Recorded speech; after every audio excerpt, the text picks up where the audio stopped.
Welcome to the Slop Temple. We pray this video helps.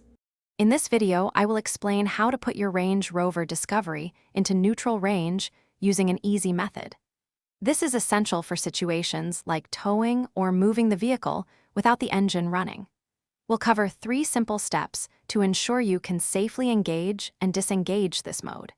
It's a straightforward process once you know the sequence, and it will help you manage your vehicle effectively in various scenarios.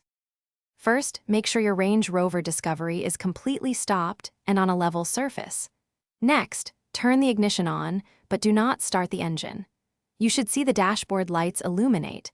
With the ignition on, firmly press and hold down the brake pedal. Keeping the brake pedal depressed throughout the next steps is crucial for safety and proper engagement of neutral range. Now, with your foot still on the brake, move the gear selector to the neutral position. You will then need to locate the neutral range button, which is typically near the gear selector. Press and hold this button for about 10 seconds. You might hear a slight whirring sound as the transfer case shifts. Continue holding until you see a confirmation on your dashboard. Once the neutral range is engaged, you should see an indicator light on your dashboard confirming it. This light usually shows a symbol like N or neutral range.